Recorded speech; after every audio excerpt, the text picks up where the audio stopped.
Hello and welcome to Madison's Notes, the official podcast of Princeton University's James Madison Program in American Ideals and Institutions. I'm your host, Annika Nordquist.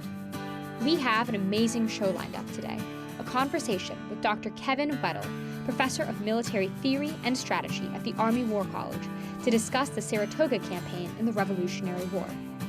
Dr. Weddle graduated from the U.S. Military Academy and served over 28 years on active duty. He is a veteran of Operations Desert Storm and Enduring Freedom and retired as a colonel.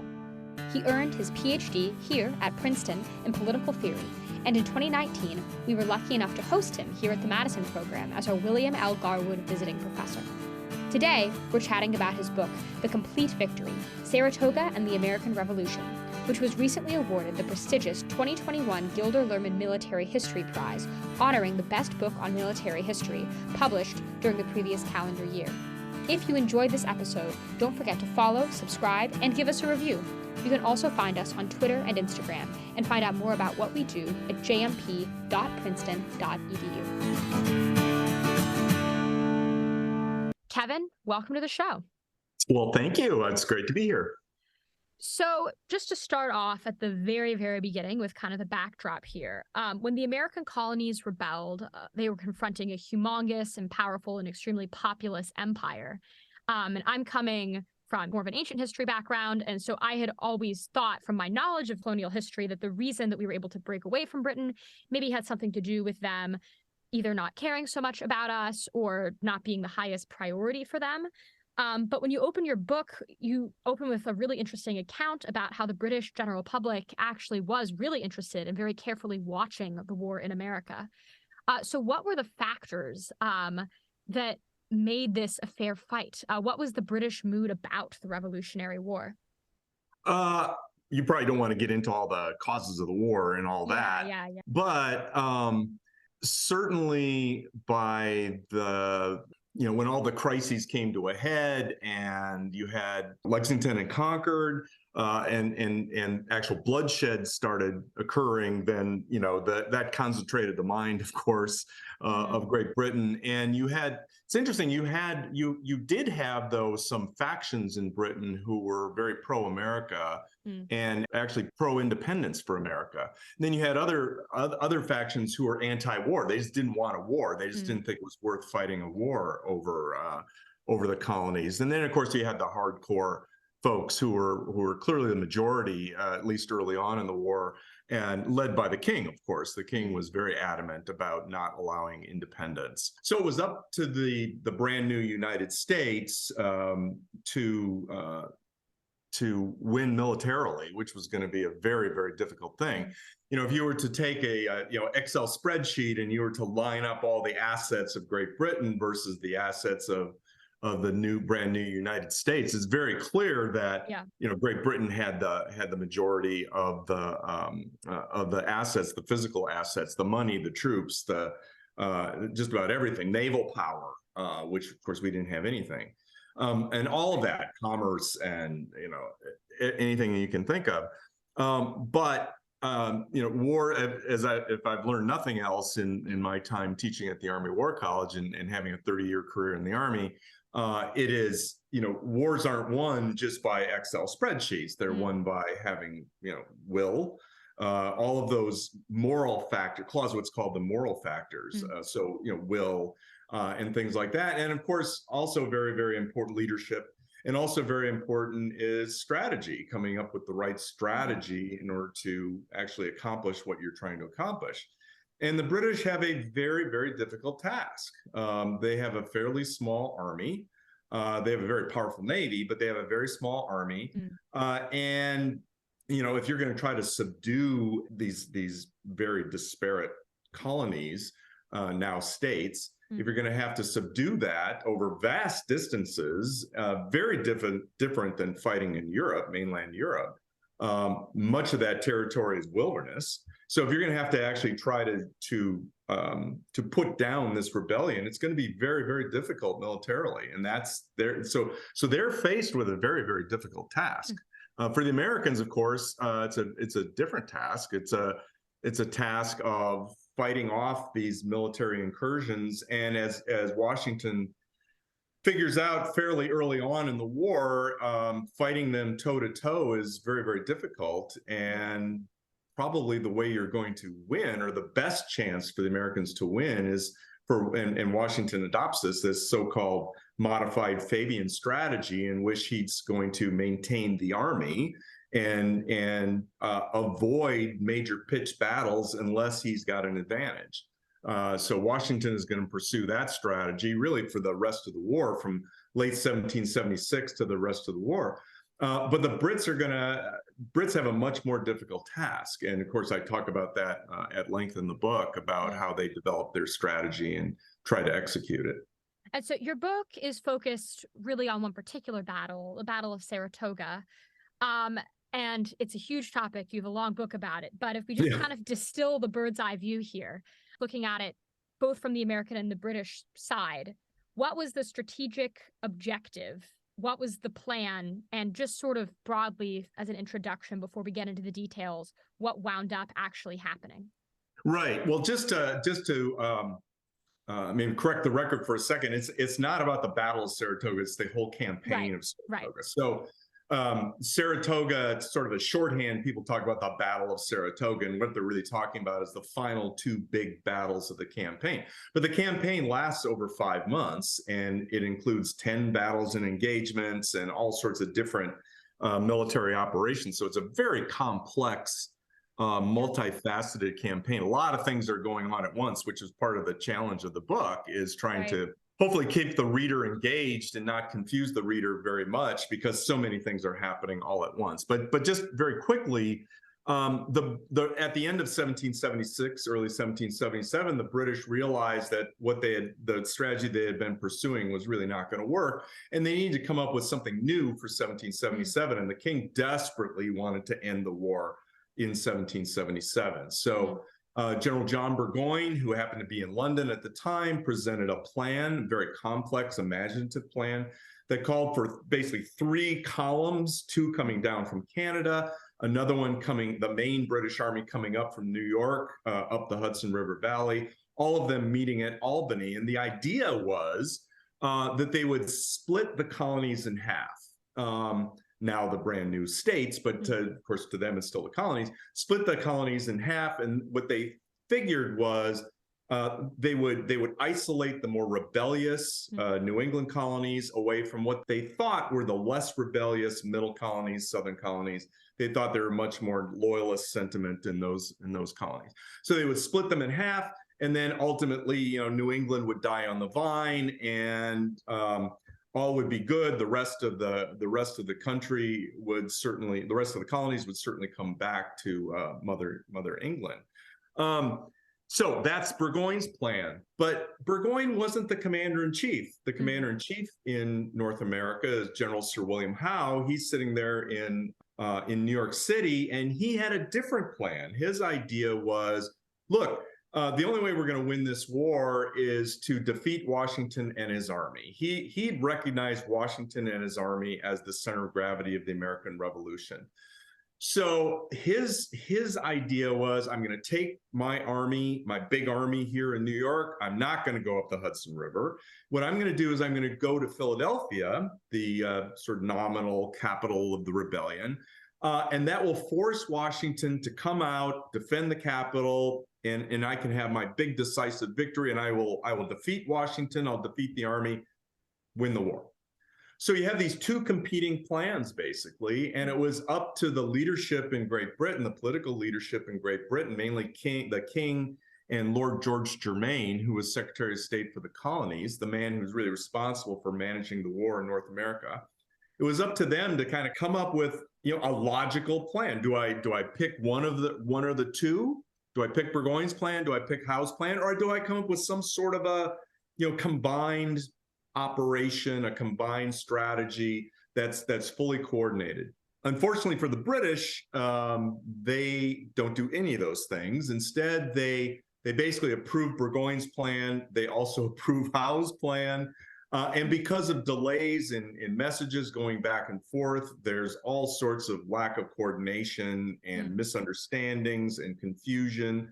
And basically, instead of coming up with one coherent military strategy that's going to end the war in 1777, they end up with two totally uncoordinated strategies operating almost at cross purposes.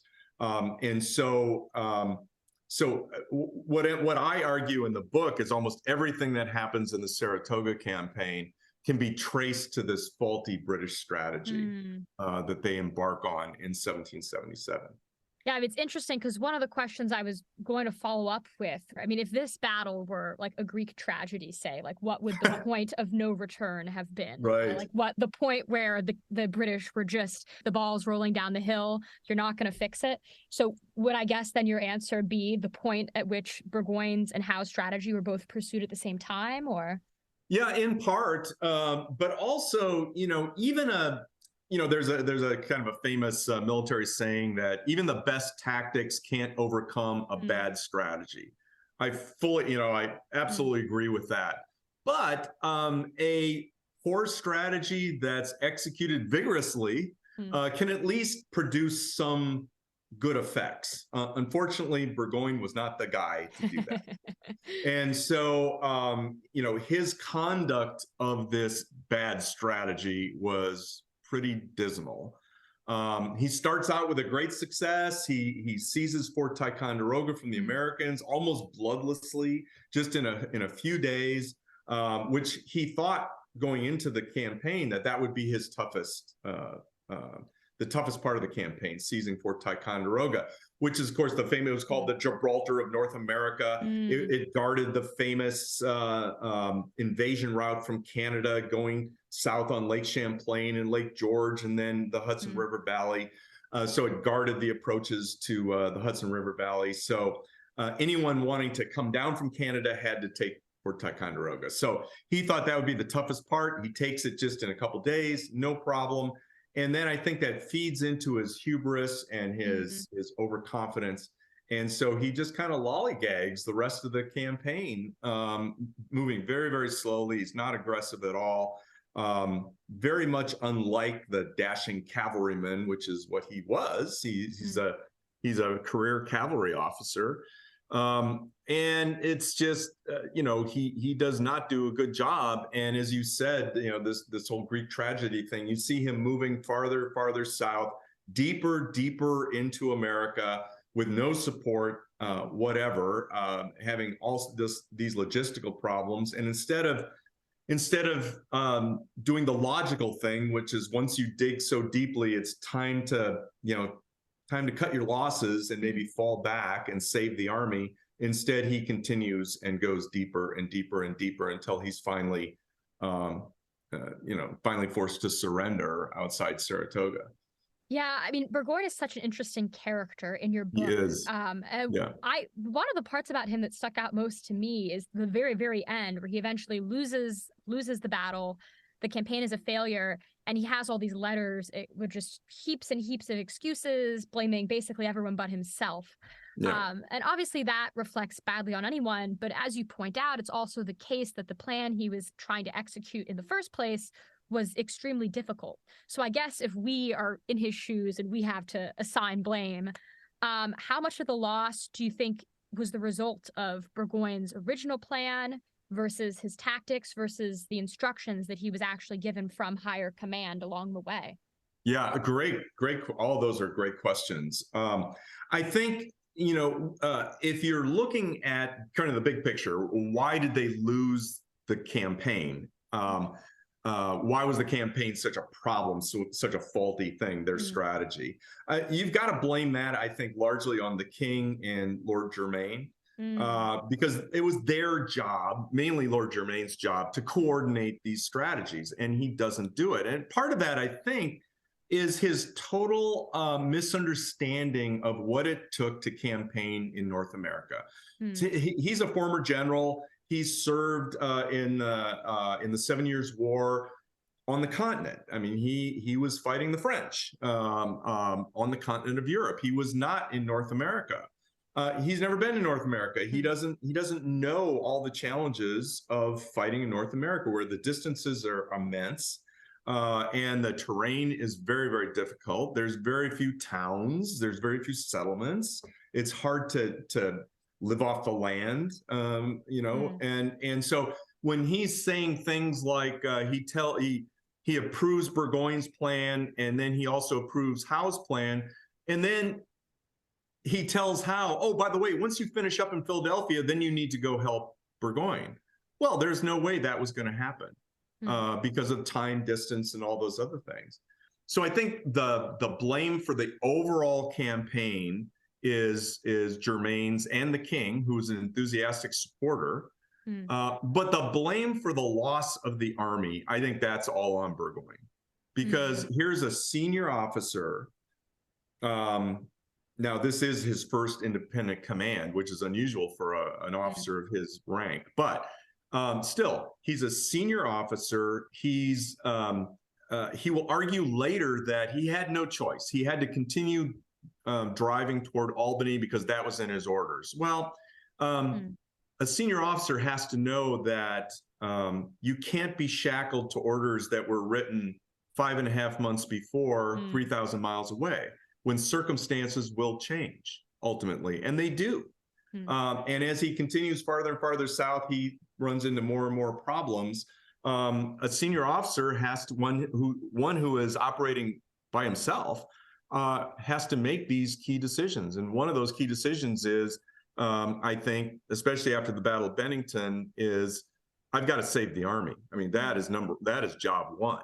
I can't risk this army. There are only two major field armies that the British have in North America. One is Burgoyne's and one is Howe's, and Howe ends up losing one of the two. Right.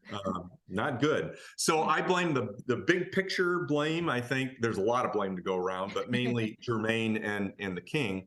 But the blame for losing that army, that's on Burgoyne. Yes. And so if we look at it, we've focused pretty intensively on the British side. But if you look at the American side, what was actually at stake for us in this campaign? I mean, was it the case that whichever side won the battle was going to have the upper hand in the war? Or was it the case that one side just had a lot more to lose than the other? Well, I think the British actually had more to lose in all this, because even had they succeeded, so even if Burgoyne had somehow made it all the way down to Albany, even if Howe had, once he seized Philadelphia and then he helps, he goes up the Hudson River, even assuming he could make it all the way up to Albany, even had they done all that and succeeded in the campaign's aims, I don't think that would have led to an overall victory at all. Number one, there was no way they were going to be able to totally isolate New England from the rest of the colonies. There was no way they were going to be able to control the entire Hudson River Valley with the amount of troops they had. They didn't have, these armies aren't huge by modern standards at all. So the thought of actually controlling the entire length of the Hudson River from Albany all the way down to New York was a pipe dream. There was no way they were going to do that. So I think even had they executed exactly according to Burgoyne's plan, it would have been a setback for the Americans, but it wouldn't have been a fatal setback. I really don't think so. I think Howe had the right idea. The right idea was track down and destroy Washington and his army. They had, after the battles of Trenton and Princeton in late 76, early 77, after those two battles, basically General Washington had turned the Continental Army into that kind of living symbol of the Revolution. Almost like, if you were to make a comparison, almost like what Robert E. Lee had done with the Army of Northern Virginia in the American Civil War. Everybody knew in the American Civil War, the war wasn't going to be over till you beat Lee. And Washington had done the same thing with the Continental Army, the main Continental Army. And I think Howe absolutely had the right idea. It was just very difficult to track down Washington and do that. It sounds to me when you say that, like the British were just kind of incompetent, from the top down, and maybe in some way this was more of a British loss than an American victory. So I guess my follow-up would be, what did the Americans do right? Was there an element where the Americans kind of had to rise to the challenge in this battle? Yeah, and it's that's again a great question, and I think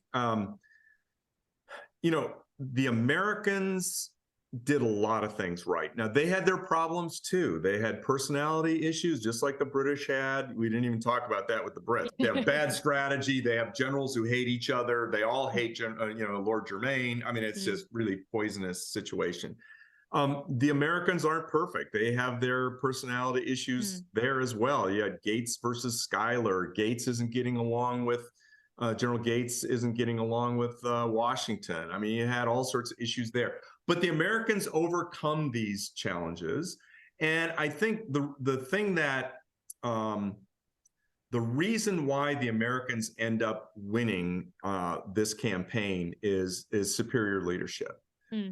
Schuyler does a good job early on, even though his messages back to Congress and Washington don't indicate that at all. It indicates a guy who's almost on the verge of a nervous breakdown. So Schuyler is the main American commander up in the Northern Department. So he's the one mainly facing Burgoyne as Burgoyne's coming south. He's replaced by Gates, whose skill set fit perfectly in the situation that he was handed when Schuyler is relieved of his command. And Washington, who's almost the forgotten man of the Saratoga campaign, you'll read almost nothing about him in most books about Saratoga. Washington plays a huge role as the commander-in-chief by making sure that the Northern Department gets as many assets as they need, as many assets as he can possibly afford to send them. And the most important thing he sends them are top-notch leaders, people like Benedict Arnold and General Benjamin Lincoln, some other key leaders, Colonel Daniel Morgan's riflemen. All of these things that he does to help make sure that the Northern Army is, ready to defend against Burgoyne's advance. Yeah, and I'm happy you brought up Washington, because that is one of the really interesting things that your book does, is bring out everything that Washington did for the campaign. I think it really says a lot about his stature as a leader, that he was, even the things that he doesn't get credit for, he was so involved in helping with. One last question down this particular line of inquiry, because there are a couple of things you said that I want to return to. But the Battle of Saratoga was preceded, as you kind of alluded to earlier, by the Battle of Ticonderoga, which was a huge and unexpected American loss. And so why is it that Saratoga wound up being this turning point in the war and a huge help to the American side, but that Ticonderoga was not? Why weren't those two kind of parallel? Right. I think because most people, to include the French, which was, of course, the ones that we really desperately wanted to come into the war on our side, because I think the French recognized that the seizure of Ticonderoga, while not good, and they were it made them sit up and take notice in Paris. And it was a devastating blow to the American diplomatic team led by Benjamin Franklin in Paris when they got the news about Ticonderoga. They realized that was just one step, that just seizing Ticonderoga in and of itself wasn't going to lead to any great, thundering victory. It would have to be followed up by something, more important. And so I think most of them recognize that although a blow, it wasn't necessarily a fatal blow. But the loss, of course, of a complete British army, that's another thing entirely. Yeah. That's exponentially more important. And so when that happened, the French recognized that, hey, these Americans, I mean, they were waiting for a victory like that. They were waiting. Trenton and Princeton, that was all good things, but those were actually just small raids in the big scheme of things. But actually capturing an entire British army led by a British lieutenant general, that's a big deal. And when that happens, the French really sit up and take notice. And when the news arrives in Paris on the 4th of December, 1777, just a couple days after that, the French reopened negotiations that led directly to the alliance, the outright alliance with the French. And because now, Americans have proven that they've got staying power. They've got an army, a military system that can at least in these circumstances, fight a major British professional army to a standstill. In fact, defeat them. Mm. So, bit of a pivot here, but Benedict Arnold, someone who I have never heard anyone say anything nice about ever in any circumstance my entire life until I read your book. But he goes down as this villain in American history. Right. But it seems rightfully so. Right. But it seems that in Saratoga, or the campaign of Saratoga, he was extremely helpful and a big asset to the American side. Talk to me a little bit about his role. And is there some way that we can kind of contextualize his eventual turn? Sure. Well, remember, this happens, 2 years before his treason. So, that's still in the future. So, but he is a difficult guy. I mean, he's probably Washington's best, most dynamic combat commander. I mean, if you want somebody to lead you into combat, Benedict Arnold is your guy. And he's proven himself over and over and over again up till the Saratoga campaign. But he's very so he's this dynamic, aggressive guy, but he's also very he's got this titanic ego. He needs to be stroked a lot, and he doesn't think he's gotten his due up to this point. And so when Washington asks him to go north to help bolster the Northern Army, he reluctantly agrees. But Washington, appeals to his patriotism, saying, "I really need you up there." And he goes up there, and he does as he almost always does brilliantly from the time he shows up. He provides that steel in Schuyler's backbone that he needs, and he really does a great job throughout the entire campaign. Now, when Schuyler is relieved and Gates takes over, Arnold is happy about that because Gates and Arnold had served together earlier in the war, and they had done very well. In fact, Gates had defended Arnold. Because of Arnold's prickly personality, a lot of people didn't like him. A lot of people didn't like serving under him and with him. And so Gates came to Arnold's defense. So they got along pretty well. The problem was they have a bit of a falling out because as Burgoyne continues to go farther and farther south, Arnold is counseling Gates, "Okay, let's go. They're weakened. Let's attack. And Gates is this very defensive-minded guy, and he's saying, "Nope, we're going to dig in. We'll let them come to us." And this is not the way Arnold likes to fight at all. And then after the first Battle of Saratoga, the so-called Battle of Freeman's Farm that takes place on the 19th of September, when Gates writes his after-action report about the battle back to Congress, Arnold feels that his men didn't get enough credit in this report, and they have a falling out, a bitter falling out, almost a childish. Well, it is a childish falling out between these two key American generals. It started with a shouting match of obscenities at each other, and then degenerated into this war of letters. Even though their headquarters are half a mile apart, they don't speak to each other for almost 2 weeks. They just send letters back and forth that are increasingly childish and almost ridiculous. For the good of the cause, we know that they got, somehow they reconciled. And by the time the second Battle of Saratoga takes place on the 7th of October, 1777, they're working well together again. So Arnold is this very, very key guy. He stages the final main attack that basically wins the second Battle of Saratoga, personally leading men into the German fortifications where he's seriously wounded. So just really brave guy.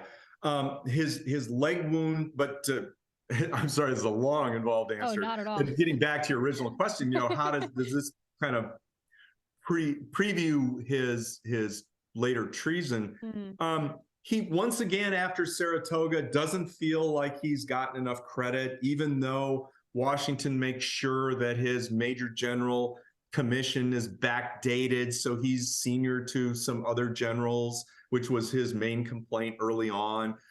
Even that doesn't mollify him at all, and he becomes probably, he's also laid up for many, many months because of his really serious leg wound that he suffers in the Second Battle of Saratoga. And I think he just gets bitter and bitter and bitter and more bitter. Again, doesn't feel like he's gotten enough credit, even though Washington is he's one of Washington's favorites.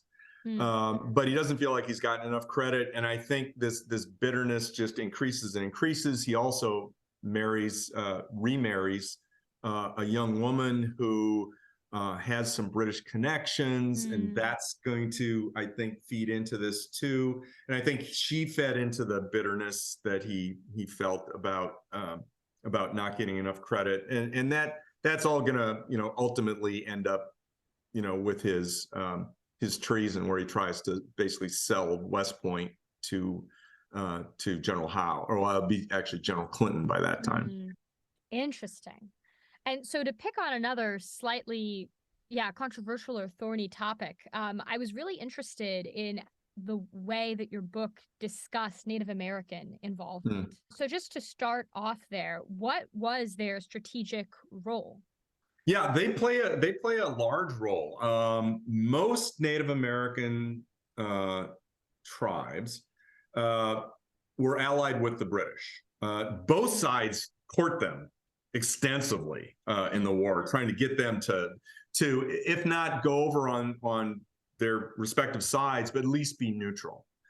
But most of these Native American nations, they do not see anything neutral about what's going on, because they're concerned about increased American expansion westward into more and more Native American lands. They're very concerned about that. The British have promised them that we're not going to allow the Americans, if we win this war, we're not going to allow the Americans to go any farther west. And so that's why most Native Americans will side with the Brits. Not all. The Tuscarora and Oneida Indians will support the Patriots. Most of them have been Christianized, and so they tend to support the Americans. But the vast majority of Native Americans do not support American independence.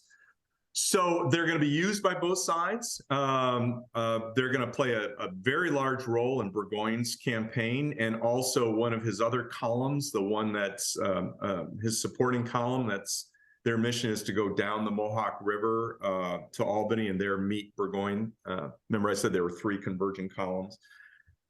So they're going to play very large roles. Burgoyne goes into this campaign wanting at least 1,000 warriors on his as part of his team. He gets only about 500. The problem with the Native American way of war is several-fold. One, they're very, very, they're very, very independent, and they want to fight their own way. The Native American way of war is not the European way of war, so there's going to be all sorts of conflict there. The British are going to try to force them to fight the way they do. In other words, not taking scalps, not killing prisoners. I mean, there's all sorts of things that's part of the Native American way of war, but is not part of the British way of war. So the Native Americans are going to chafe at those restrictions. They also come into this campaign wanting to, and it's part of the Native American way of war, to seize booty and loot and treasure, basically, from this campaign, not only helping the British but also helping themselves. And they find early on that they're really not, because Burgoyne is moving so slowly, they're really finding that they're not getting what they really wanted to get out of the campaign.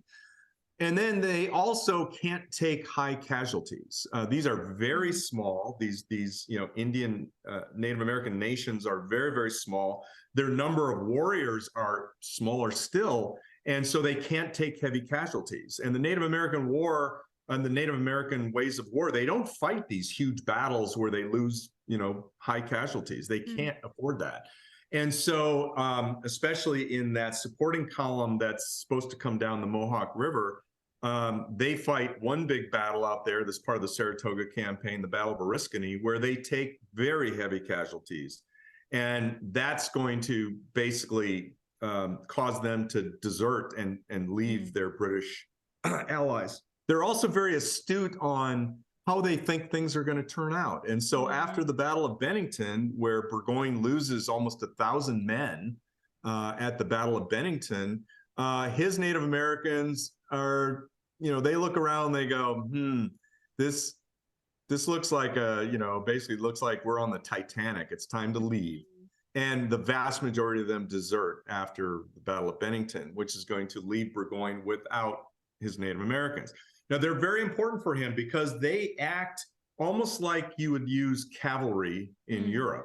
They scout, they screen the army from the prying eyes of American scouts.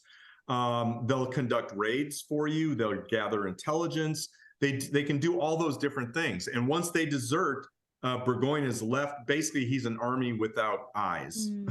And so he's sort of blundering along as he continues farther south. And because he's lost those Native Americans, the Americans, the patriot forces now have they know exactly what Burgoyne is doing almost all the time. They know his exact size, the size of his forces, how many people are deserting. We're able to figure all that stuff out very, very easily once he loses his Indian allies. So they're a big deal in this campaign. It's really interesting to me that they chose to fight for the British in the first place. You already touched a little bit on it. I think for most Americans, it's intuitive that like America's fighting for liberty and that would be a cause more amenable to Native peoples. But as you pointed out, it's not the way the battle lines were drawn. I want to pick a little bit on one of the details, which you mentioned, which is that the more Christianized Indians wound up siding with the Americans. What was the motivation behind that? That's a very interesting detail. I'm not an expert on this particular area of American history, but my understanding is those two Indian nations in particular had really intermarried with a lot of Americans. Again, they had become Christianized. It's not as if other, Native American or elements of other Native American nations had not been. But because of that, because they had developed these kinship networks and these, commerce networks with the Americans, the patriots, as opposed to the British and the French up in Canada primarily, they had the affinity with the American cause, and so they fought very well. In fact, they were very important. They were instrumental in the Americans ultimately hanging on at the Battle of Oriskany, which was almost a wipeout of an American force. And they also did a good job for Gates at Saratoga as well, even though they only had very small numbers there. So I guess we've talked a lot about the broad strategy. Just to ask maybe one or two questions about the actual kind of experience on the ground here. Looking at like the experience of fighting during colonial times, one of the things that you see sometimes people discuss are which era would it be like best to fight in, for instance, and people will say like medieval era or Civil War, or I've heard World War I put out there. To me, that seems insane, but some people say it. But I guess with that kind of frame, what are the big advantages or disadvantages to fighting during the Revolutionary period? Like, what do the casualties look like as compared to earlier or later eras, or like general quality of life for soldiers? Yeah. Of course, as you know from your history background, it's hard to compare eras. It's almost apples and oranges. Yeah. But I mean, in the American Revolution, casualties tended to be certainly a lot lower than you see, say, in the American Civil War. That's primarily due to the weaponry. The tactics, or the weaponry of the time of the American Revolutionaries, smoothbore muskets, which means they were very inaccurate. So a smoothbore musket, I mean, you're going to be lucky to hit a target, a man-sized target that's 50 yards away. You're going to be very lucky.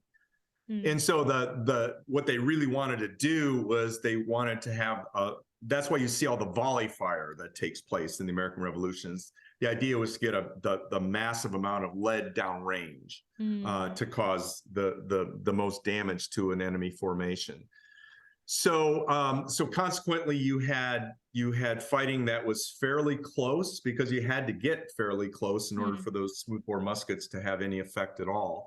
And then of course you would use the bayonet as well, which meant close quarters combat. You see that in the Saratoga campaign during both major battles at the end of the campaign. You see it at the Battle of Oriskany as well, because that was an ambush. So that was very, very close quarters combat there. It's very horrific. I mean, that was a horrific battle, which was often hand to hand, and no quarter given during that absolutely horrific battle. So if you were to say, would I want to be at, where would I want to fight? I certainly wouldn't have wanted to be at the Battle of Oriskany at all. And the other battles of Saratoga, they were, again, they could be very close quarter. They could be very nasty combat. And of course, if you get hit by, these big lead, musket balls, even though they're not traveling at super high, velocity, they do incredible amounts of damage. And then with the medical support as it was at the time, they were just horrific. One of the probably the best British general during the Saratoga campaign, Brigadier General Simon Fraser, who was sort of their Benedict Arnold, in that he was, very dynamic. The troops loved him. He was a lead from the front kind of guy. He's struck in the abdomen by a musket ball in the Second Battle of Saratoga and dies in horrible agony the next day. I mean, here's a guy who, modern medical techniques, he would have certainly survived his wounds, but yet, they lose this really outstanding general the next day. So, the soldiers, I think, again, you can't, it's hard to compare. It's bad in any, fighting is bad no matter what. It's horrific no matter what, especially infantry combat is horrible. But these soldiers, it's interesting. It was hard on them, especially this particular summer, the summer of 1777. It was hot, it was very humid, and it was very rainy. And so by the time these poor British soldiers, we think of them as these are regulars, these are, these very professional sorts of guys. By the time they get to Saratoga, their tents are literally rotting away because of what they've gone through over the course of, and their uniforms are as well. I mean, these are guys who are exhausted. They talk about, you read the accounts of these soldiers, and they talk about the swarms of insects. I mean, these are things they didn't see in Europe. They didn't experience that in Europe. And here in, I don't know if you've ever taken a vacation in, upstate New York in the summertime, and the black flies and the mosquitoes, and that's what these guys were going through. And they had no, mosquito netting and off, and things, mosquito repellent and things like that. And that's what they were dealing with. So the life of a soldier is hard, and both sides experienced the same conditions, the same weather conditions, the same, they had essentially the same weaponry for the most part, although the British had a great advantage in artillery, but that's really about it. So it's the life of a soldier is very hard. It always is. It always has been, and it probably always will be. Anyone who's ever taken even a tour of, I'm from the DC area, a tour of Mount Vernon in the summer, it's just amazing that anyone could even live in this area, let alone fight in it, just with the heat and the mosquitoes. And it's just not a hospitable climate. No, and the Europeans were, some of the senior officers had served in the French and Indian War, but the rank and file had never seen anything like this in America, and especially, again, upstate New York, going through the lake country up there with Lake Champlain and Lake George and all the water everywhere, which of course breeds mosquitoes. And I mean, it's just, they were, it was hard on these guys, really hard. So if we skip ahead a little bit, skip to kind of the end of the campaign, the Americans win the battle, and the British surrender. I guess if you could give me like a quick overview for our listeners of what the significance was. Did this battle lead directly to us winning the war? I think, the way I look at it, it was a necessary but not sufficient action to win the war. I think there had to be a Saratoga-like victory. It didn't have to be Saratoga, but there had to be some sort of Saratoga-like victory to convince the French to come in on our side. Now, they had already been providing, covert aid and things like that, but to actually get the British to come over on our side overtly, which would directly lead to what the British feared the most, which was a widened war. You had to have something like Saratoga. So even though Saratoga doesn't lead directly to independence, and the war goes on for, 4 more years until, actually more than that, but until Yorktown, the final battle, it's another 4 years. So, but it was absolutely critical because we had to get the French in on our side. We had to widen the war. And in fact, once the French do come in on our side, and on the 6th of February, 1778, they signed the Treaty of Amity and Commerce and the Treaty of Alliance. The British almost immediately declare war on them after that. And now you've basically got a world war, because now the Brits, instead of just fighting in North America, now you've got to protect your possessions in the West Indies, in the East Indies, in the Mediterranean. You have to worry now about homeland security, because there's nothing that says the French can't try to invade Britain. So you have to at least watch out for that. So you have to have assets that are taking care of that. Now the Royal Navy, they don't just have to worry about North America. They have now worldwide responsibilities that they're going to have to deal with. So all of a sudden, almost at a stroke of a pen, on the 6th of February, 1778, you've got a world war on your hands if you're Great Britain. And now the war in America almost becomes a secondary theater. Even though they still want to try to win it and all that. But now they've got other places that they have to put their very limited assets. They have to, devote their limited assets to all these other different things that they have to worry about. Now they didn't have to worry about before. And 2 years later, Spain comes in on our side as well. So that widens the war even more for the Brits. So it's a huge, huge deal. Again, it didn't have to be Saratoga, but it had to be something like a Saratoga. And I think just a pitched battle where we sort of could say we won wouldn't have done it. It had to be a big deal, like capturing an entire British army. It's so amazing to me when you say that it didn't have to be Saratoga specifically, but it had to be something like Saratoga. It really emphasizes the craziness of this British plan that just put them right in the way of something like this happening, and didn't really offer that much strategic advantage. It really boggles my mind, to be honest. Yeah. But, of course, to be fair, and you have to say this about any strategist, they weren't trying to do anything stupid. They were trying. I'm a huge Anglophile, which, my hero is Winston Churchill. So I think that helped me be as fair as I possibly could to the Brits. In fact, there's probably more in my book about the Brits than there is about the Americans. And actually, as a military guy too, I found myself being empathetic about the challenges that they had. I mean, these were huge strategic challenges, and trying to come up with a plan that would work was really, really hard. And so they weren't trying, they were trying to do the right thing. It's just, a bad uncoordinated strategy and probably not the right guy leading them as well. So.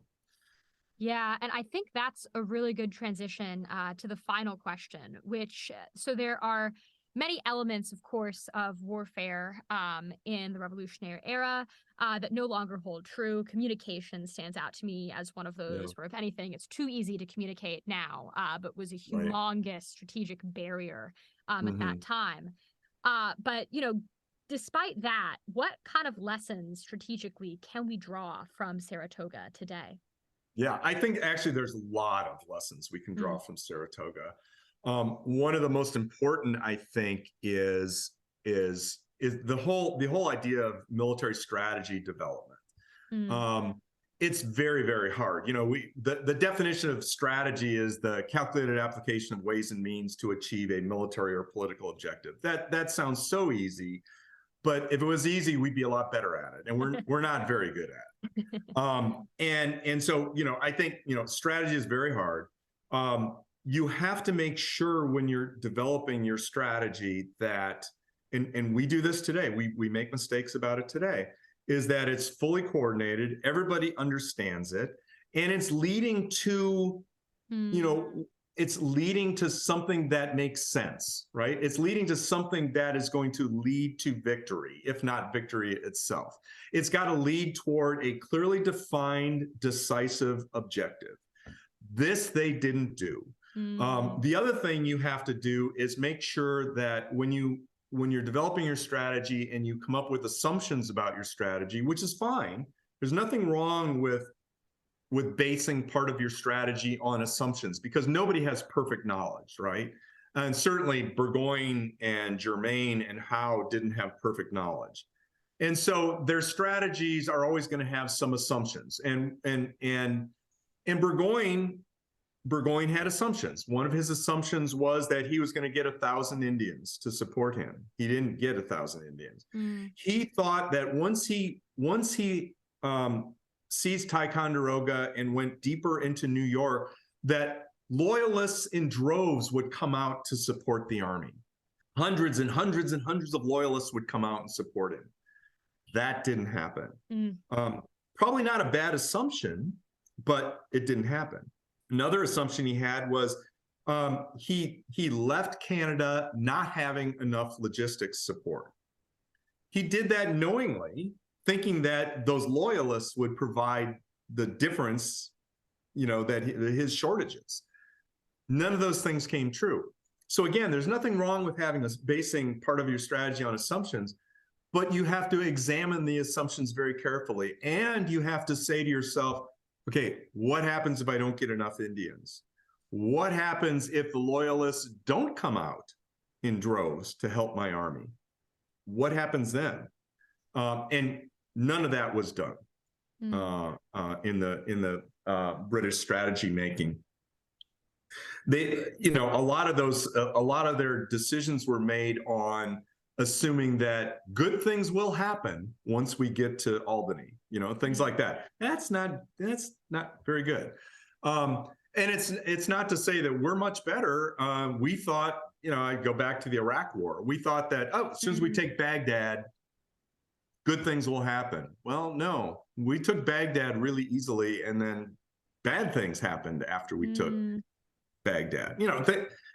Just things like that. So I think the biggest lesson we can learn from the Saratoga campaign is this whole strategy and doing it right, and putting the brain cells against strategy, and not just making a lot of wild assumptions and not examining them. And the other thing I think is the importance of leadership, and especially you probably noticed since you read the book that the two big threads I think that I tried to run through the book are strategy and leadership. And the other thing about leadership is it's so important, especially at the high level, at the senior leaders level, to have good relationships with your peers and your superiors and your subordinates. It's so important, especially at the high level. it almost doesn't matter what the old organizational wiring diagram looks like, as long as you have good professional and personal relationships. I don't mean you have to, socialize with the person, but you have to have a good working professional and personal relationship with each other, and you have to work at it. You have to work, and you can't let it deteriorate. And unfortunately for the British, a lot of those relationships, these personal and professional relationships, were poisonous, which led to problems with the British. The American side, again, it wasn't perfect, but they were able to at least work through their problems. So I think strategy and leadership are the two big lessons that are universal. Doesn't matter what the era is. Doesn't matter that this took place 250 years ago. I think there's still really good lessons for us today. Amazing. Well, thank you so much, Kevin. What a fantastic note to end on. Super interesting and always so thrilling to discuss military history. It never ceases to excite. So thanks so much. Oh, it's my pleasure. Thank you. Well, there you have it, Madisonians. Dr. Kevin Weddle on the Saratoga Campaign and the American Revolution. I hope you learned as much from this discussion as I did. And of course, don't forget to like, follow, and subscribe. Thanks so much for joining us here on Madison's Notes.